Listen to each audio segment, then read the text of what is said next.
A costa da Califórnia é um verdadeiro parque de recreio, famosa por suas areias e seu surf.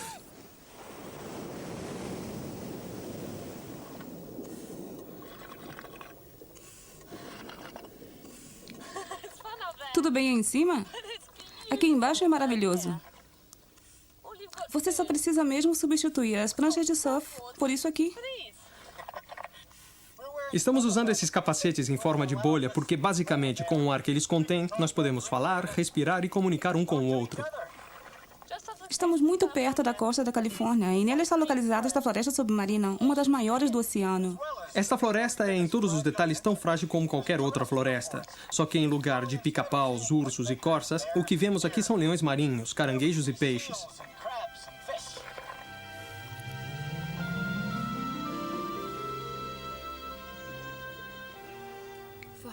Para as focas da Bahia, a floresta de Kelps é uma verdadeira área de recreação. Esses jardins secretos de kelps gigantes cobrem a maior parte da costa da Califórnia.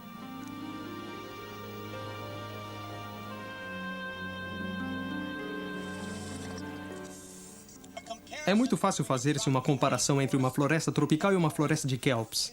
Aqui eu me encontro a 15 metros de profundidade. Embora a superfície esteja banhada de sol, a luz é bloqueada pela copa da floresta e aqui embaixo é um tanto escuro e sombrio. Até que eu suba por esta coisa que, em essência, é uma árvore. Só que é a árvore mais fácil de subir que eu já encontrei. Oh, olha só quem está aqui. Olá, Marta. Eu vou subir a partir deste ponto até chegar à superfície. Como é fácil ver, quanto mais subimos, mais espessa e muito mais luxuriante a vegetação se torna. Olhe como são as folhas. Puxa, ainda temos muito que subir.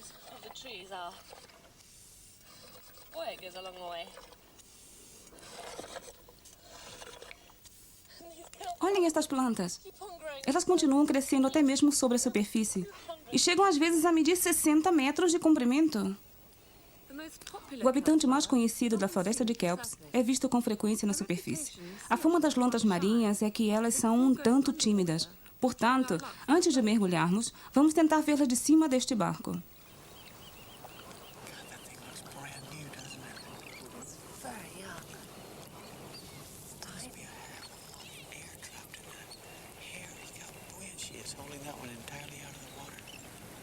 She's having a really good clean, isn't she?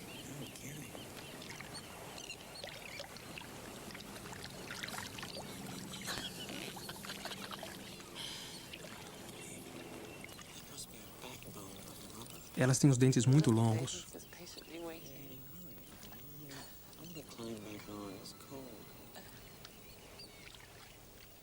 Isto aqui é surpreendentemente frio.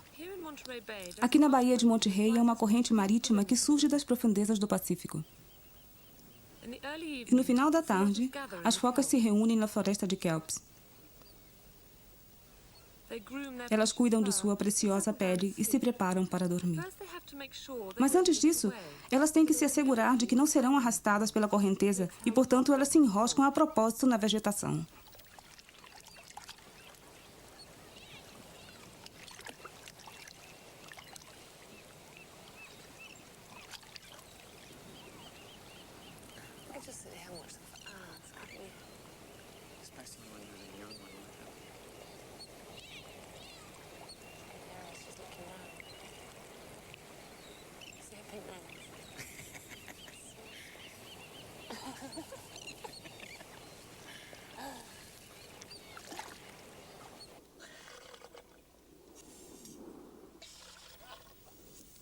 Olha ela ali. Olá.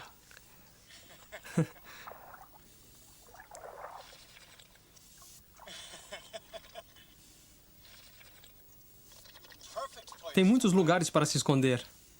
É fácil compreender por que elas buscam esses abrigos no meio da vegetação. A diferença entre isto aqui e procurar uma agulha no palheiro não é muito grande. Não é incrível como elas não ficam presas? Mas também fazem isso quase 24 horas por dia, durante o ano todo. Não surpreende. Você já imaginou viver nessa água o tempo todo? Para mim, já é muito difícil ficar aqui durante meia hora.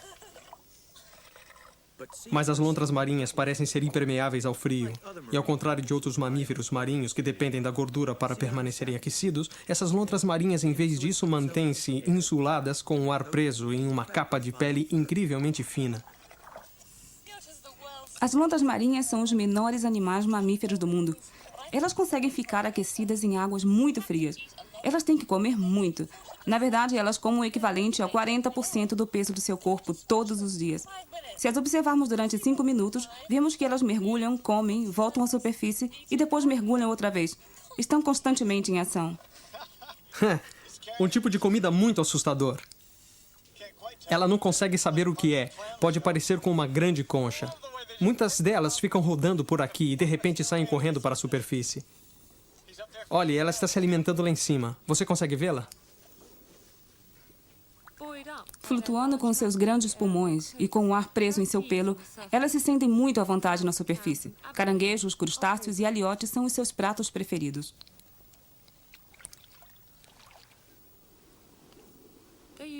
Elas usam a sensibilidade de seus bigodes e suas patas para localizar comida.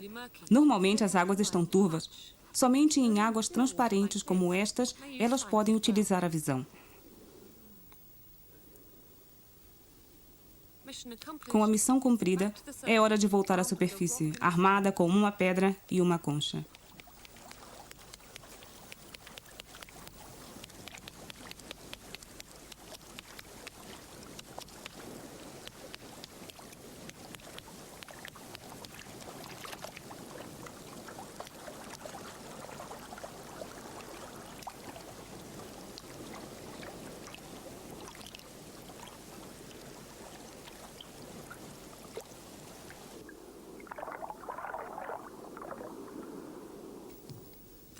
Por causa do seu apetite por crustáceos, a lontra marinha não é muito popular entre algumas pessoas.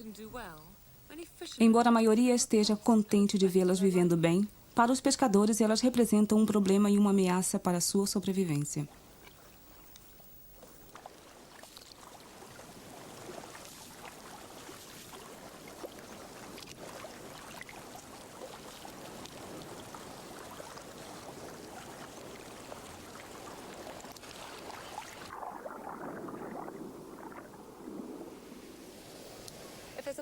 Se existe um lugar bom para se ir em busca de uma floresta de kelps, este lugar é aqui.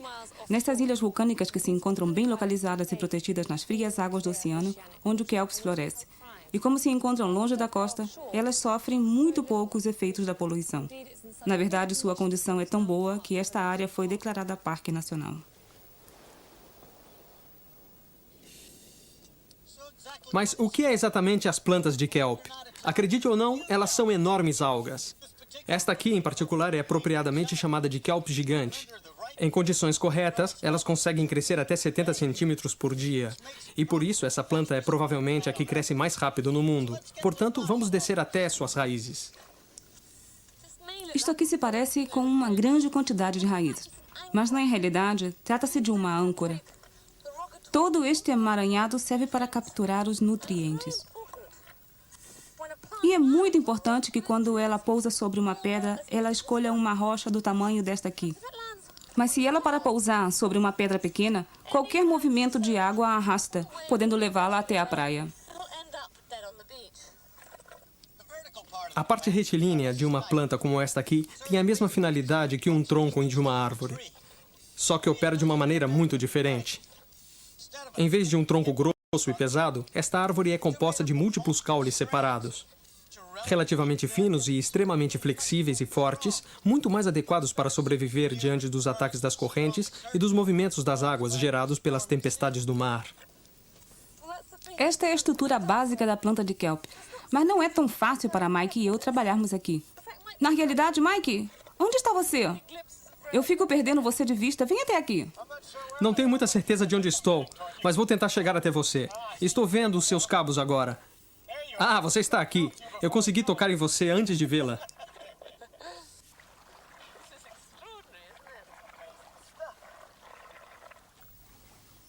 Nadar sobre o topo da floresta representa sempre uma certa dificuldade, mas vale muito a pena. As kelps gigantes abrigam muitos animais que eram desconhecidos para nós. As plantas de kelps são fortes e resistentes, Mas elas possuem um ponto fraco. Suas folhas representam um convite para uma grande quantidade de diferentes animais buscarem abrigo. Se nada é feito para combater seus efeitos, as plantas acabam sendo sufocadas. Dentre estes perigos, as abundantes e minúsculas vegetações são as mais criminosas. Os peixes senhoritas, que muitas vezes se camuflam para sua própria proteção, desempenham um papel muito importante para a saúde da planta.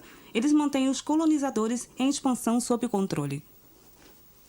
São verdadeiros especialistas em camuflagem. O peixe da Kelpis gigante é muito difícil de ser visto. Ele não somente se parece com a planta, ele também se comporta como ela, fazendo ondulações na água.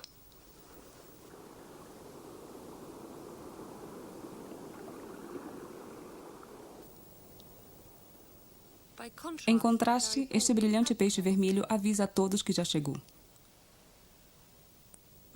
Seus passeios de exibicionismo ajudam a definir os limites de seu território e, por causa de sua cor brilhante, ele é facilmente detectado. Um aviso para que os outros animais se mantenham afastados. A floresta de Kelps abriga milhares de peixes. Os ferreiros são particularmente atraídos a esta área. Sua especialidade são os plânctons, que existem em abundância aqui.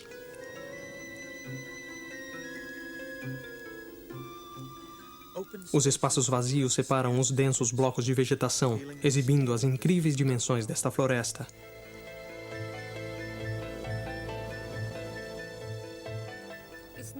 Não são apenas os peixes adultos que sobrevivem muito bem aqui. A floresta de Kelps funciona como viveiros para os filhotes de peixes. Nesta fase, eles são extremamente vulneráveis. A densa abóbada, pelo menos, oferece uma certa proteção.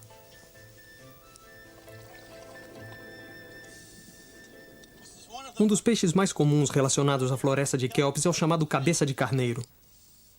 Como se pode ver, o cabeça de carneiro da Califórnia não se sente ameaçado por nadadores, e por isso eles são um alvo muito fácil para os pescadores de arpão. O que é também muito negativo para as plantas de Kelps, pois este peixe é um predador particularmente importante de ouriço do mar, que quando seu número é muito grande, conseguem dizimar toda uma floresta de Kelps como esta.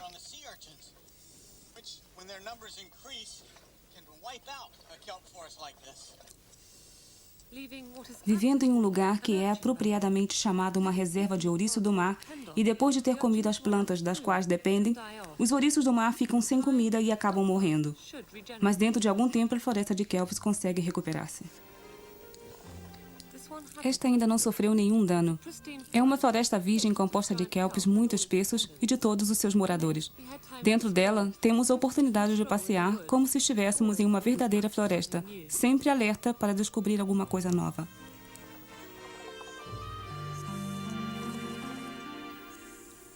Olha, uma arraia ali. Onde? Bem ali, atrás das Kelps.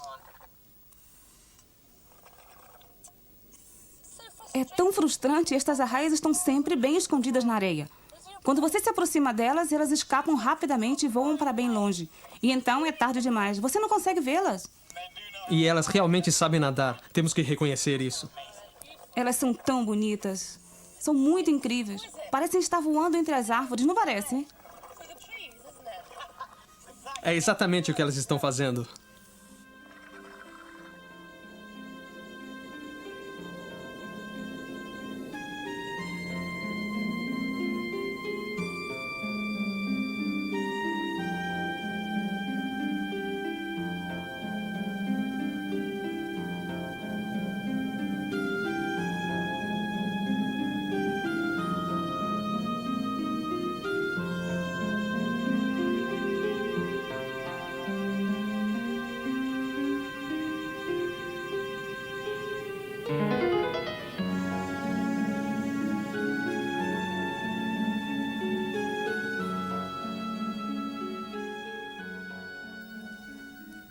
As arraias realmente parecem um pouco com os animais pré-históricos, mas isso não é tão estranho. Elas pertencem ao antigo grupo de animais que inclui os tubarões. Bem, este aqui é um exemplo improvável dos tipos de animais que estamos encontrando. A maioria das pessoas imagina os tubarões como grandes peixes rosados, com grandes dentes afiados, que comem o que bem entendem. Eu poderia muito bem ser sua vítima, bem como comem uns aos outros. Mas não são todos assim. Esse aqui é um tubarão de chifres, assim chamado por causa dessas espinhas situadas ao lado de suas barbatanas. Dessa forma, eles se protegem contra os ataques de predadores. Olha o formato da boca. É muito estranha para um tubarão. Em lugar de dentes afiados, tem placas achatadas. Obviamente, esses tubarões são também do tipo inofensivo.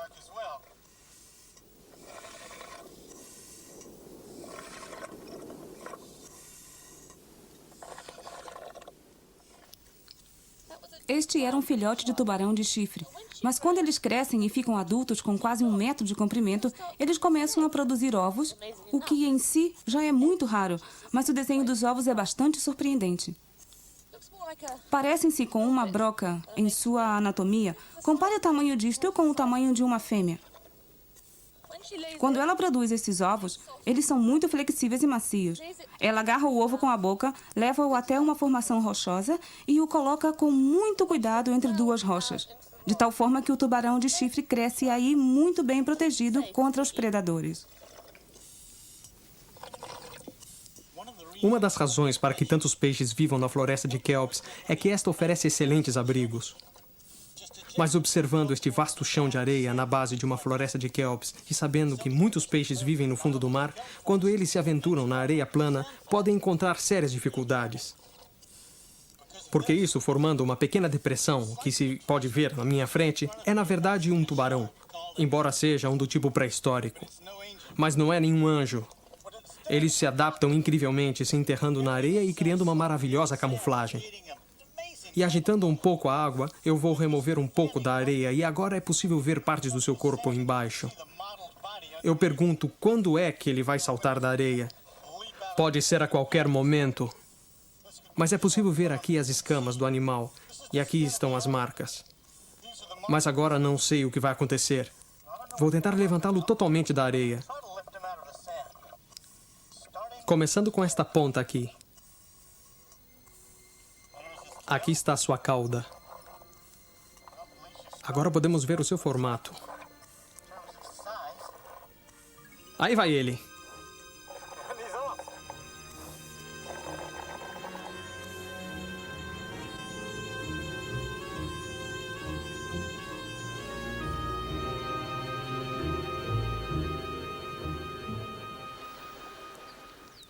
Não muito longe dali, em águas muito mais rasas, encontramos mais uma espécie de tubarão. Este aqui acabou sendo muito mais difícil de fazer contato. Eles são tímidos e nervosos. Tivemos que ter muita paciência.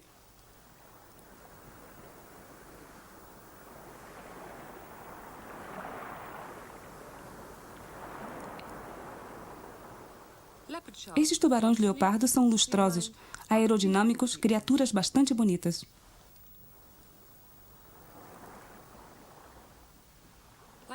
Como tantos tipos de tubarão, eles tendem a ficar afastados das pessoas. No caso dos tubarões leopardo, isto vem a ser uma atitude muito inteligente, pois sua carne é muito apreciada. Eles navegam pelas costas passando de uma baía para outra, entre peixes e crustáceos muito pequenos. Embora eles sejam vistos junto com frequência, um grupo deste tamanho em águas tão rasas não é muito comum.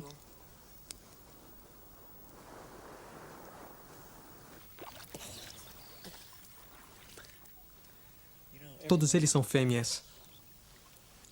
É incrível, mas o que é que eles estão fazendo aqui?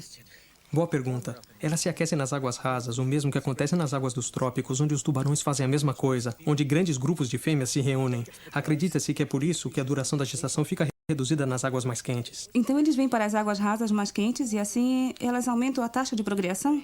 É fantástico. Não posso compreender. Agora podemos dar mais uma olhada. They're certainly not feeding. I haven't seen any of that either. Have another look.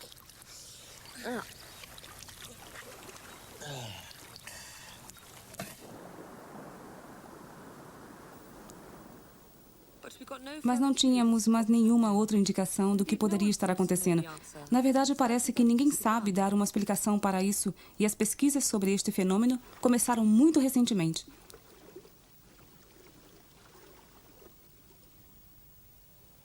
O mar esculpiu esta costa oceânica, criando uma série de baías, perfeito para mergulhos noturnos. Perfect for night dives.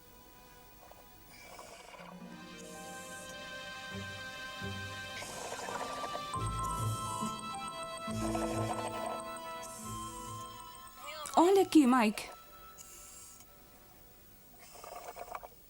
Isso aqui é mais um ovo concha. Um grande achado. E parece que tem alguma coisa dentro.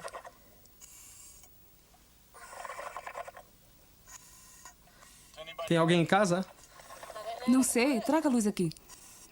Ai, é incrível. Tem um bebê de tubarão de chifre aqui dentro ainda, na concha do ovo. Tão bonito. Está respirando. Está nadando aí dentro. Vamos voltar aqui em 6 meses para ver se ele já saiu. É incrível. Vou botar ele aqui. Com um pouco de relutância, deixamos para trás as planícies de areia e a espetacular floresta de kelps e nos dirigimos para o mar aberto. Estávamos à procura de um animal específico, mas no caminho encontramos outros.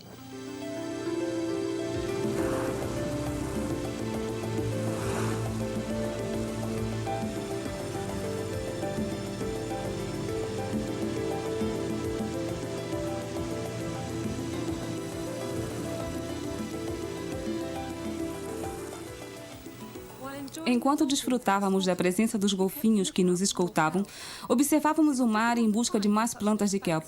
Não é fácil detectar nada em uma vastidão azulada como esta, e seria uma grande surpresa encontrar algo em águas de quase 1000 metros de profundidade. Mas eventualmente tivemos sucesso. E sob a ilha flutuante, a imagem familiar dos animais da costa buscando abrigo. Aqui estamos nós sob mais uma aglomeração de kelps. Só que esta aqui tem uma diferença. Já não está mais presa no fundo do mar. Está agora à deriva, a quilômetros de distância levada pela corrente oceânica.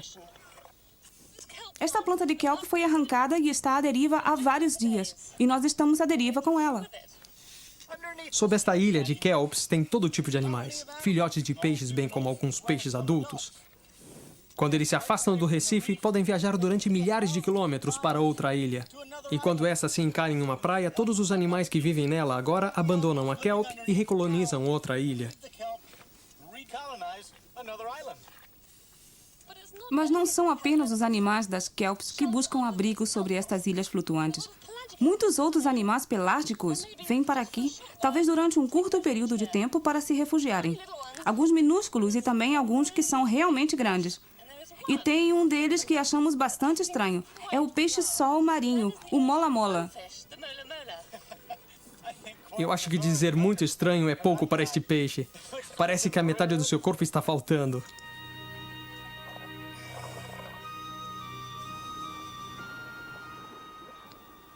Esta foi a primeira vez que eu vi um peixe-sol marinho e gostei muito. Foi um encontro muito rápido, mas não faz mal, porque nossas mentes estavam concentradas em uma outra coisa. Agora é a nossa vez de parecermos muito estranhos.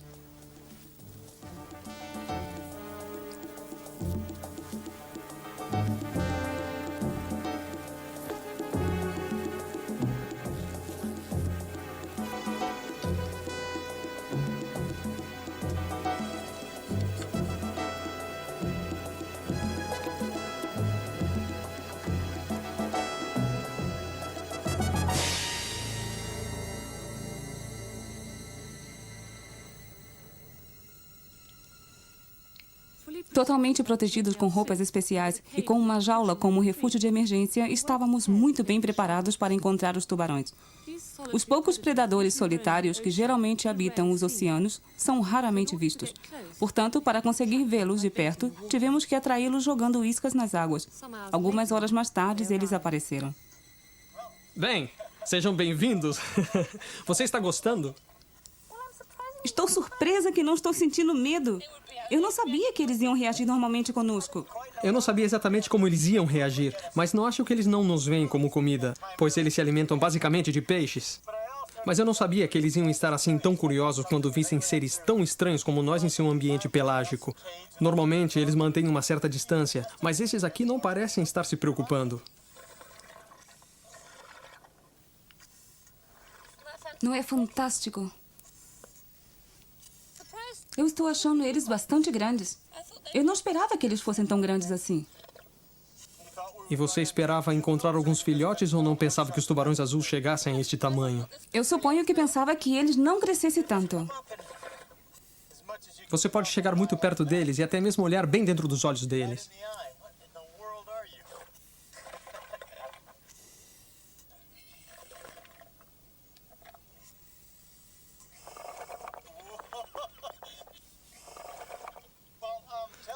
Você por acaso já tinha visto algum tão grande assim?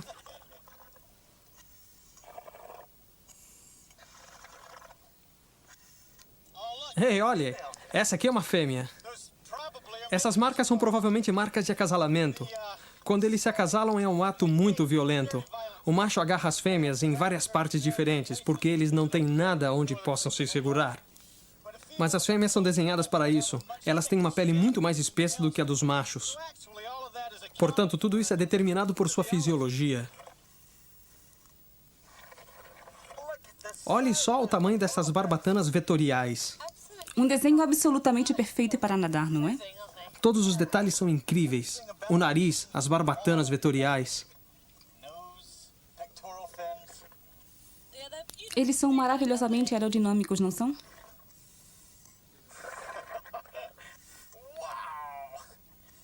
Olá! Eles têm uma cor azul muito forte e fica mais claro à medida que você se aproxima deles.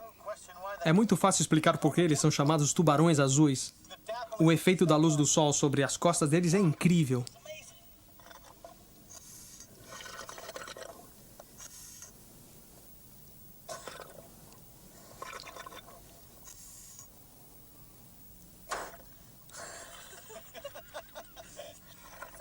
É muito interessante a maneira como eles vêm para cima de você. E quando eles abrem as mandíbulas, você pode ver os olhos fechando como uma membrana.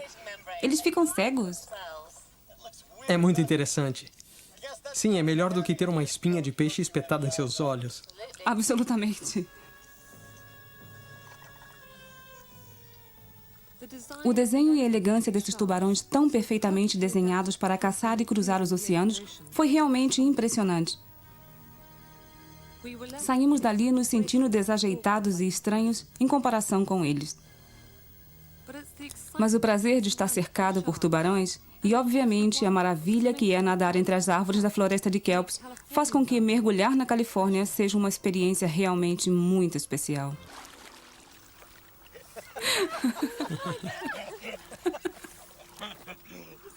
Isso é inacreditável. Na verdade, eu nem preciso dizer isso. De onde eles vêm? Eu vou vestir minhas roupas de mergulhar. Esses animais são realmente estranhos. Muito esquisitos.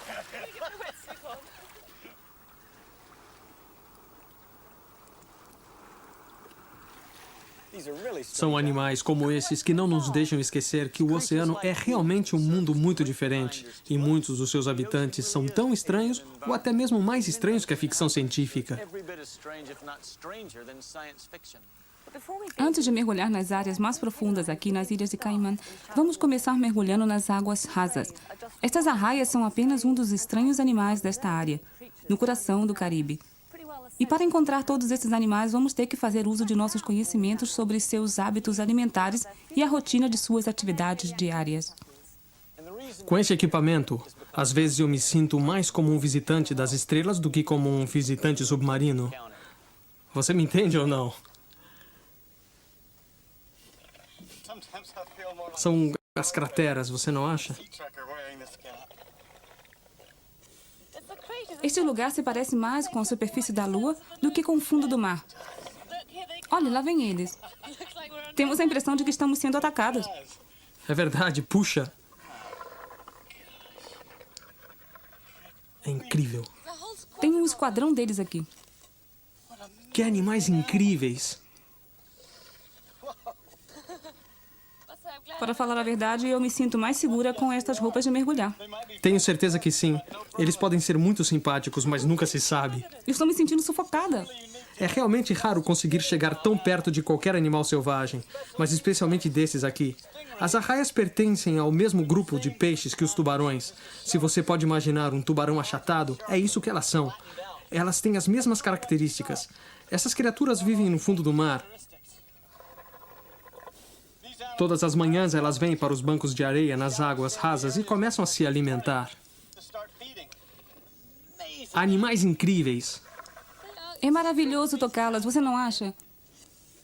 Nesse lado são tão macias e aveludadas. As costas são um pouco ásperas. Estas espinhas aqui nas costas são realmente afiadas. E são muito venenosas. Medem uns 15 centímetros. Obviamente, as arraias são famosas por seus ferrões. Opa!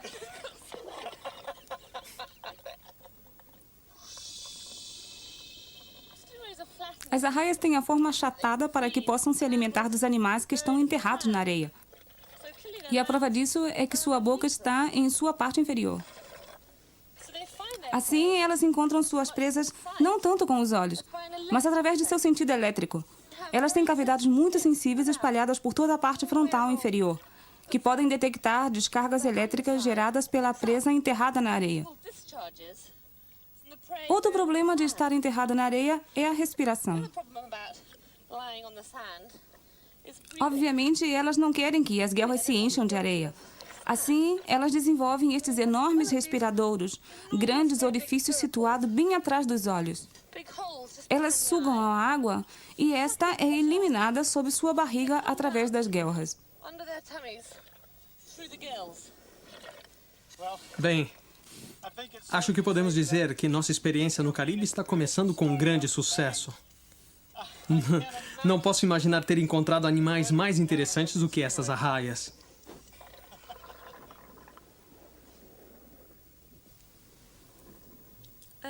De manhã cedo é sempre um bom momento para explorar o coral. Os peixes estão mais ativos, preocupados em encontrar comida.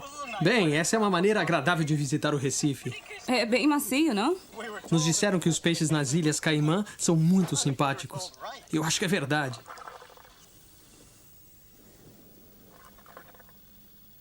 A maior parte dos peixes do Recife se alimentam durante o dia. Alguns deles, como o bodião, são herbívoros. Eles se alimentam das águas que cobrem as pedras. O anjo do mar prefere mordiscar as esponjas. Enquanto outros predadores do Recife são carnívoros.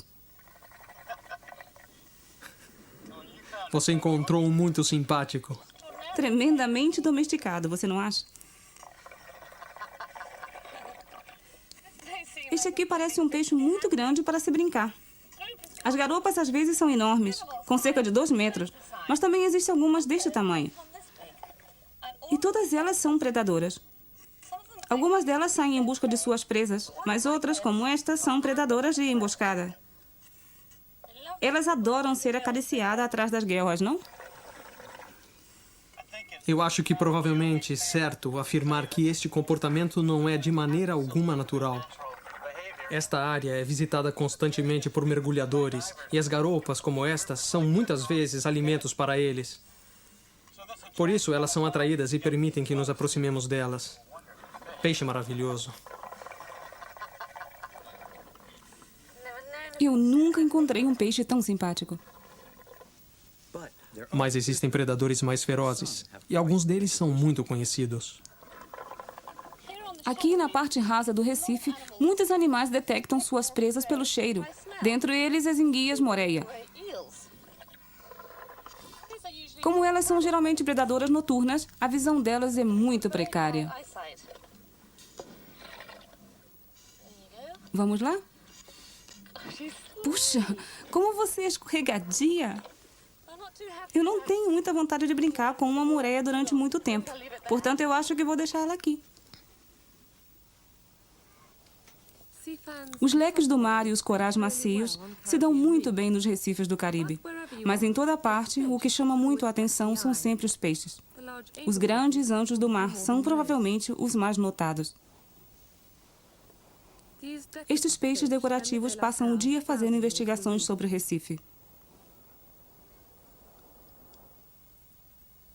Eles comem as esponjas que existem aqui. Na verdade, as esponjas representam 90% de sua dieta. Se os anjos do mar se alimentam de esponja, então é ótimo que elas tenham esse tamanho. As esponjas são animais. Toda esta estrutura é uma colônia constituída de 1 milhão de pequenas células, sendo que cada uma delas tem um papel diferente. Algumas são desenhadas para fazer passar a água através da estrutura, filtrando partículas que outras, por sua vez, digerem. E há outras que pegam este material digerido e o espalham pela colônia. Concretamente, essa colônia é tão eficiente que filtra, durante um só dia, 400 galões de água, o tamanho de uma pequena piscina.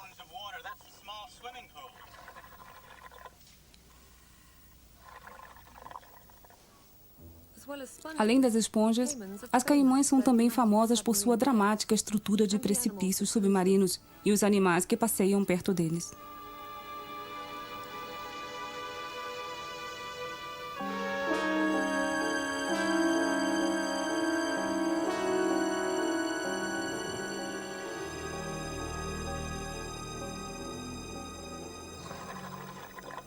Olha aqui! Você deveria ter vindo aqui antes. Acabo de ver algumas arraias Bodion muito bonitas. Eu acho que vou ficar aqui em cima e vou deixar você lá embaixo com seus fãs. Quando você consegue boiar corretamente, planando sobre o começo de precipício, você tem a sensação de que está flutuando no espaço. Especialmente quando existe uma profundidade tão enorme que cai no vazio. E é o lugar ideal para se encontrar gorgônias e leque do mar. As gorgônias se alimentam de maneira muito parecida com os corais duros, ingerindo plânctons com seus pólipos, e é por isso que, para sobreviverem, é absolutamente fundamental que estejam situados a 90 graus com relação à corrente da água em movimento. Quando as águas estão paradas, os pólipos não estão em atividade e as gorgônias não se alimentam. Mas é possível ver muito bem o trabalho da treliça.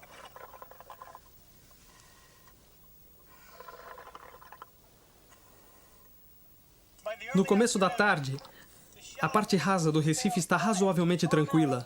Portanto, decidi chegar até um dos famosos precipícios. Mas para ver o que está lá embaixo significa entrar em um mundo totalmente diferente, que com este equipamento não é possível.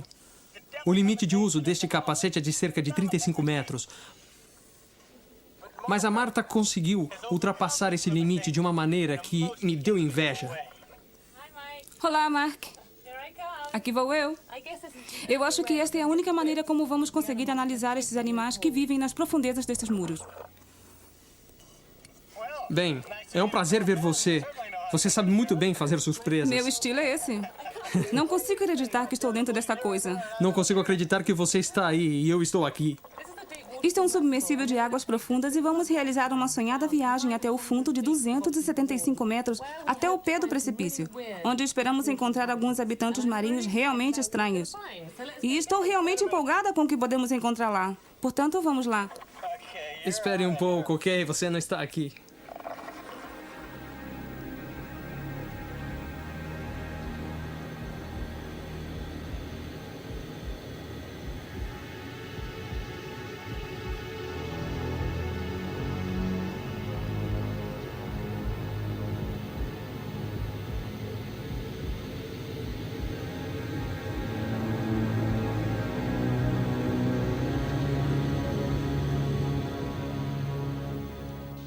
A Grande Caimã está cercada por uma plataforma rasa que mede cerca de 400 metros de largura e em sua borda, junto ao precipício, mede cerca de 45 metros de profundidade. Neste ponto, há uma queda vertical que desce a quase 200 metros. Bem, então vamos desligar as luzes e desfrutar de tudo isso. Aqui embaixo, a cerca de 90 metros de profundidade, não há luz suficiente para os corais construírem recifes que consigam sobreviver. A água aqui é dominada por esponjas de variadas formas e tamanhos. Esta é a esponja barril. Há esponjas trompetas, esponjas de corda, e as cores são maravilhosas. Vermelhas, marrons, laranjas, violetas, etc. É inacreditável aqui embaixo.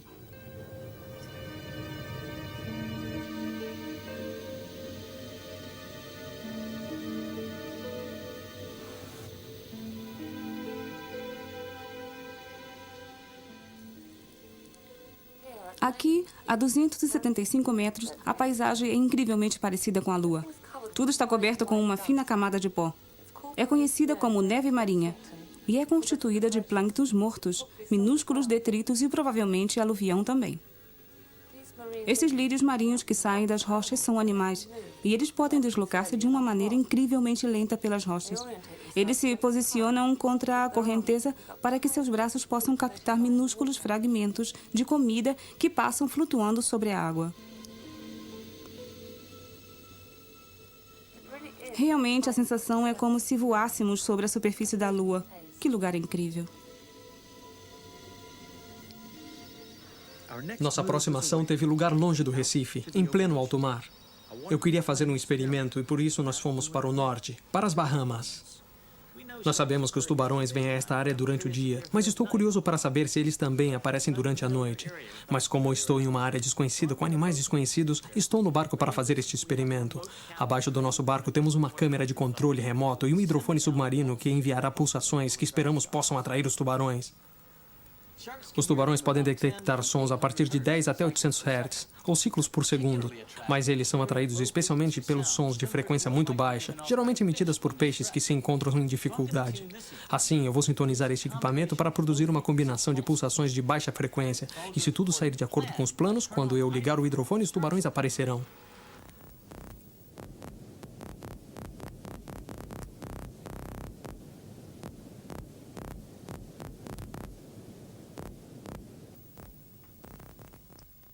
Estes são os tubarões sedosos. Eles vivem no oceano. São muito rápidos, aerodinâmicos e possuem uma fama um tanto dúbia. Os tubarões sedosos percorrem grandes distâncias alimentando-se com peixes. Seu maravilhoso sistema auditivo ajuda-os a localizar o alimento a uma grande distância. Eu confesso que me sinto um pouco mal com o que estamos fazendo. Nós os atraímos aqui e ao chegar eles só encontraram um hidrofone, quando eles na verdade vieram pensando em encontrar comida fácil. Bem, falando em comida fácil, você tem certeza de que está preparada para esta?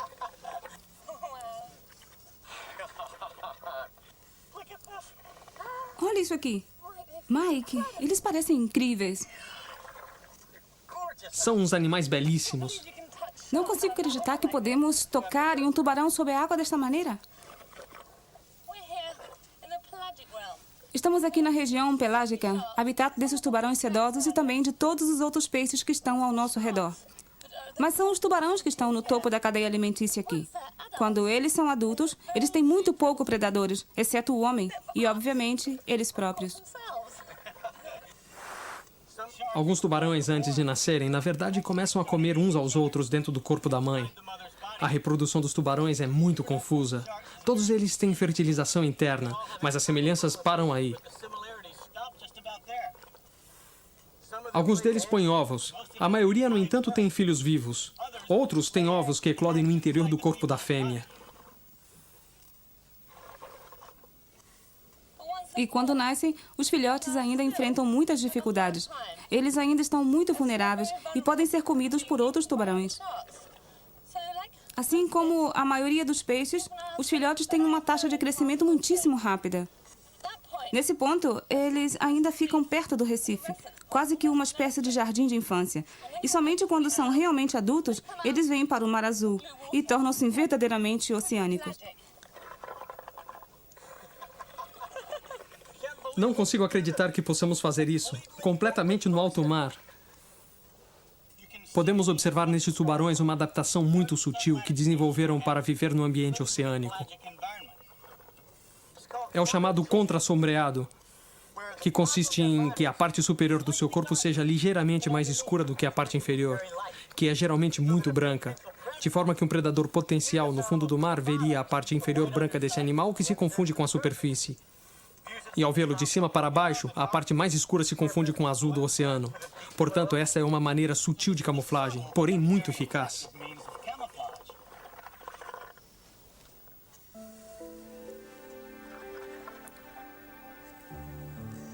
Da mesma maneira como usam camuflagem, alguns peixes na realidade se escondem durante o dia.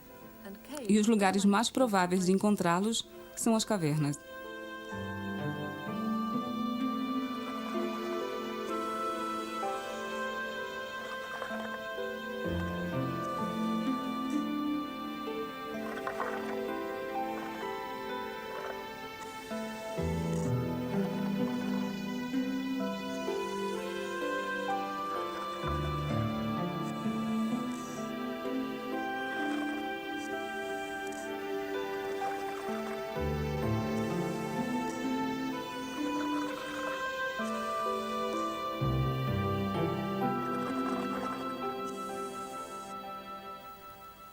São predadores como estes que os pequenos peixes tentam evitar.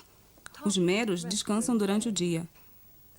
Eles são um peixe primitivo, com peculiares escamas espelhosas. Suas mandíbulas pendentes dão-lhe um aspecto muito ameaçador. Eles são predadores noturnos muito eficazes. Quando começa a escurecer, todos eles se deslocam para o Recife.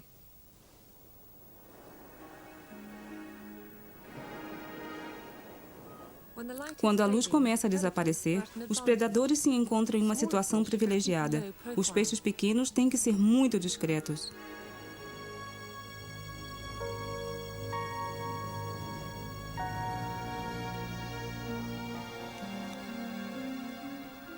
A demanda de alimentos e espaços é tão grande que as atividades no Recife continuam sem parar 24 horas por dia. Enquanto um grupo de animais estão dormindo, outros estão se alimentando. Muito poucos deles trabalham em ambos os turnos.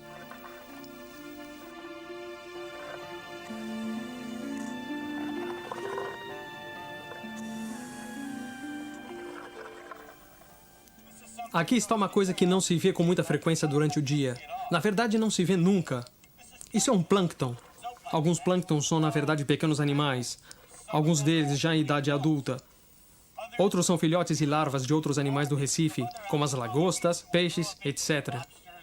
De qualquer forma, durante o dia, eles vivem basicamente nas águas profundas, vindo para cima somente à noite para se alimentarem, pois se eles viessem aqui durante o dia, seriam provavelmente comidos. Há peixes durante o dia no Recife que se especializam em comer plânctons.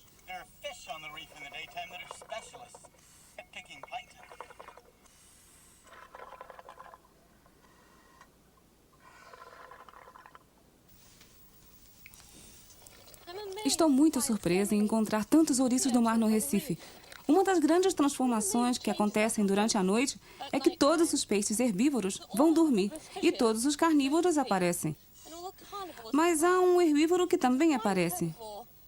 O ouriço do mar, de longa espinha, chamado didema. Como todos os outros invertebrados, o didema é também vulnerável e, portanto, esconde-se durante o dia em pequenas cavidades e reentrâncias, e à noite vem para fora. Ele vai até o Recife, onde se alimenta de algas. Sua maneira de se deslocar é incrível. Ele não tem nenhum músculo.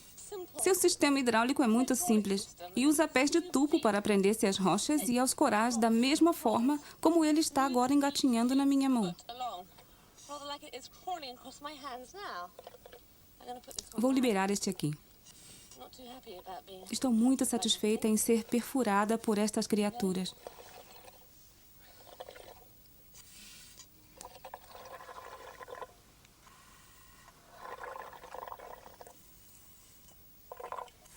Este é um típico caçador noturno, coral. Neste caso, coral de cérebro, por causa das ondulações sobre o esqueleto. Os corais são animais, e à noite eles estendem seus pólipos para apanhar plânctons. Você pode vê-los passando rapidamente por aqui. Se eles tentassem fazer isso durante o dia, não funcionaria muito bem, pois estes pequenos pólipos representam a comida ideal para muitos peixes do Recife que estão caçando durante o dia. Os leques do mar e as gorgônias também apanham comida expondo seus pólipos. Eles podem se alimentar a qualquer hora, mas, como os corais duros, eles se sentem mais seguros alimentando-se durante a noite. Enquanto os corais se alimentam, os peixes diurnos vão dormir. A maioria deles busca uma cavidade ou uma reentrância por questões de segurança. Esse bodião acabou de se acomodar, mas em pouco tempo estará escondido em seu próprio casulo mucoso. Cerca de 1 hora antes do amanhecer, o Recife se transforma novamente. Os animais noturnos começam a se preparar para dormir. Os animais diurnos saem dos seus esconderijos e toda a atmosfera fica muito agitada. Mas o Mar do Caribe tinha um outro animal com quem nós realmente gostaríamos de poder nadar.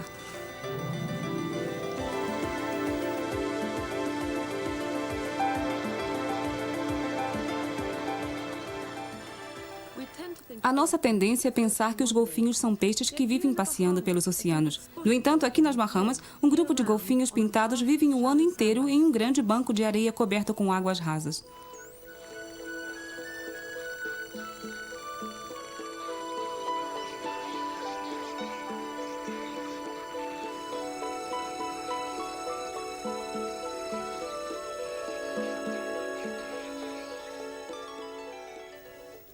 Nosso último e mais espetacular encontro foi com eles. Para nós, foi o momento mais importante da viagem. Olha, eles estão vindo. Opa! Tente um círculo. É um pouco difícil com estes, mas se você não responde com alguma coisa, eles continuam fazendo o que estavam fazendo antes. Estão todos nos cercando agora. Olá, que tal? Aqui você pode ver muito claramente. Eles são os adultos, com muitas manchas brancas em cima e mais escuras embaixo. Os adultos mais jovens têm poucas manchas e os pequenos e recém-nascidos não têm absolutamente nenhuma mancha. Eles se deslocam com tanta facilidade, você não acha? Me fazem sentir tão desajeitado com todo esse equipamento. Eu compreendo o que você quer dizer, mas pense no que está acontecendo aqui. Esses animais são mamíferos como nós. Eles precisam de ar para respirar. Portanto, suas narinas se deslocam para o topo da cabeça e, desta forma, eles podem ir rapidamente até a superfície. Respiram um pouco de ar, substituem cerca de 90% da sua capacidade pulmonar. Ao contrário do que nós humanos respiramos, cerca de 10% de nossa capacidade. Eles usam um sistema de comunicação que é inicialmente muito calmo, muito silencioso, e é apenas depois que ficam empolgados e começam a produzir sons.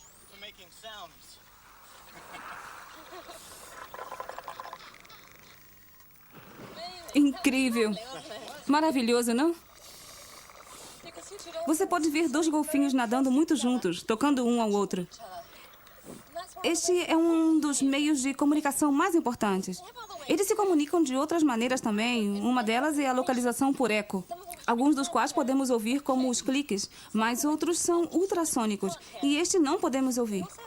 Eles também têm umas formas de apitos, 30 deles, sendo que um deles representa um nome. E eles usam uma linguagem de corpo que muda o contexto de todos os apitos e cliques que estão produzindo. Quando estamos aqui, você pode ouvir. É como uma sinfonia de sons ao seu redor com esses apitos e cliques. Os apitos são usados basicamente para falar uns com os outros. E os cliques são seus ecos de localização. Quando eles realmente produzem um som, este bate no objeto, depois volta para ele e, da mesma forma como um sonar de um submarino, forma uma espécie de imagem que lhes transmite informação sobre o objeto que está à sua frente. Você pode vê-los deslocando-se ao longo do fundo do mar usando o sistema de ecos para localizar uma presa. E sua alimentação aqui nesses bancos de areia é baseada em um pequeno linguado, chamado linguado de olho. E eles nadam no fundo e, na verdade, seu eco algumas vezes é muito forte, que algumas pessoas acham que é para desorientar a presa, ou pelo menos deixá-la confusa, e eles a retiram da areia e inalam com suas narinas.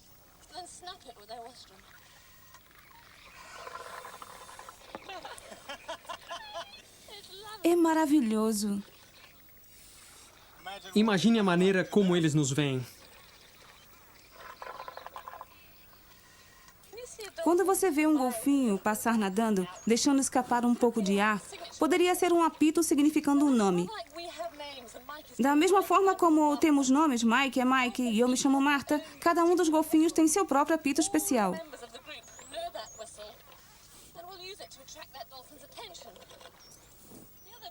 Todos os membros do grupo conhecem aquele apito e o utilizam para chamar a atenção daquele golfinho.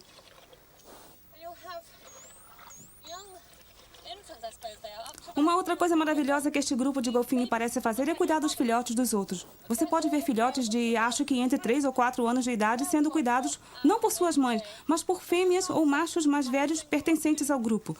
E eles se afastam durante uma hora ou talvez um dia para serem cuidados por um ou dois golfinhos adultos mais maduros. Há sempre muito contato entre os filhotes e a babá. Muitas vezes as nadadeiras frontais se roçam ou o adulto enrodilha sua cauda em torno da nadadeira frontal do filhote. E desta maneira, este é guiado para a direção que o adulto acha que devem tomar.